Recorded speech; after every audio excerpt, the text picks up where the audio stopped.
வரைக்கும் வணக்கம். எல்லாரும் எப்படி இருக்கீங்க? ரொம்ப சந்தோஷமா இருப்பீங்க. மிகப்பெரிய சவால் 5 நாட்கள்.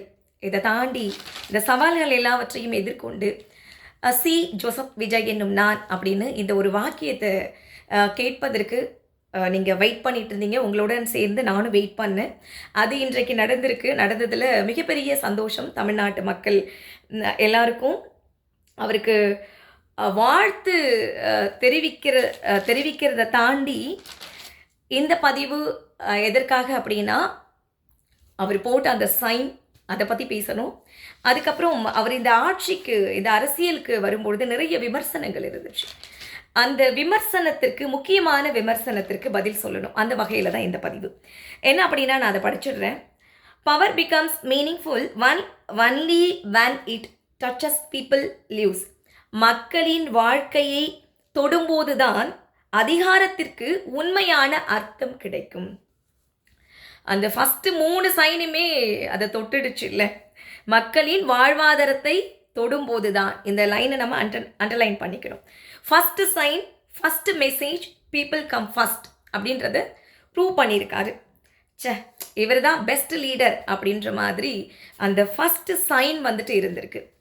நான் நிறைய பதிவுகளில் நான் பேசியிருக்கேன். எனக்குள்ள நிறைய வருத்தமும் உண்டு.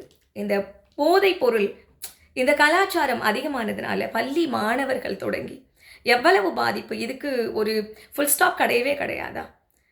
இதை சரி பண்ணிட்டாலே சரியாயிடுமே அப்படின்னு நான் நினச்சிட்டு இருந்திருக்கேன், பேசியிருக்கேன்.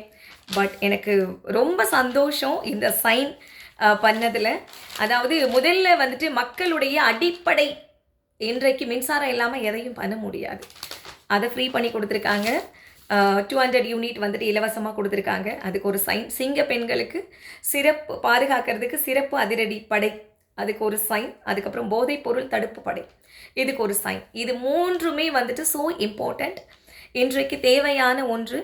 இதை சரி பண்ணாலே எல்லாம் சரியாயிடும் அப்படின்னு இருக்குது. இது இது என்னென்னா, த பெஸ்ட் லீடர் எப்படி யோசிக்கணும் அப்படின்றத இதன் மூலமாக அவர் நிரூபித்து காட்டியிருக்காரு.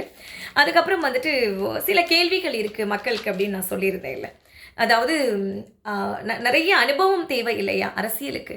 இவருக்கு நடிக்கிறதுல தானே அனுபவம், சினிமா துறையை சார்ந்தவர் தானே. இவர் எப்படி சக்ஸஸ்ஃபுல்லாக கொண்டு போக முடியும் அப்படின்றவங்களுக்கு இப்போ சொல்கிறேன்.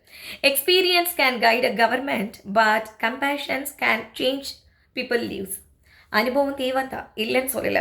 அனுபவம் ஒரு ஆட்சியை வழிநடத்தலாம், ஆனால் மனிதநேயம் மக்களின் வாழ்க்கையை மாற்றும்.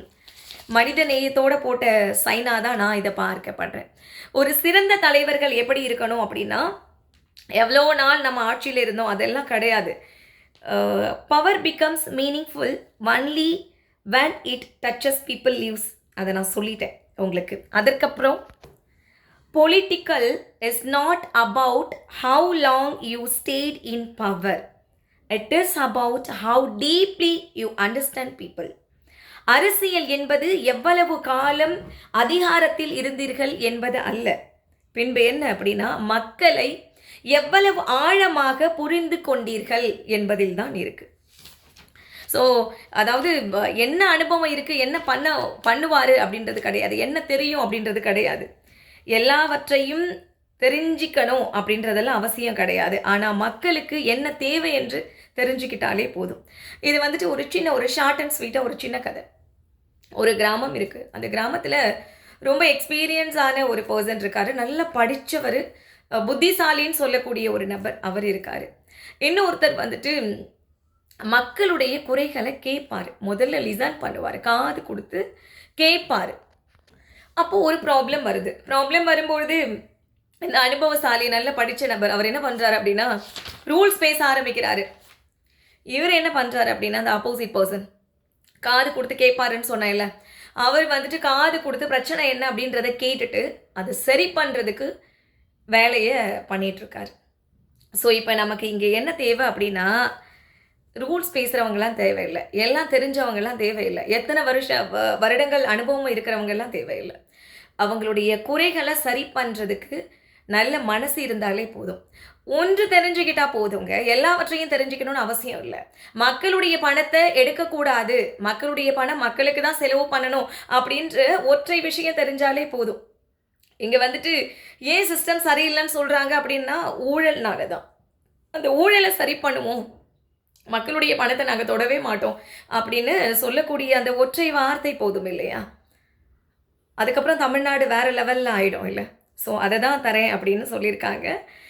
அ இந்த பதிவு வந்துட்டு அவர்களுக்கான ஒரு பதிவு தான். அதாவது கேள்வி கேட்டுட்டு இருந்தாங்களே, என்ன எக்ஸ்பீரியன்ஸ் இருக்கு அப்படின்னு சொல்லிட்டு, அவங்களுக்கு பதில் சொல்லும் விதமாக தான் இந்த பதிவு. நன்றி.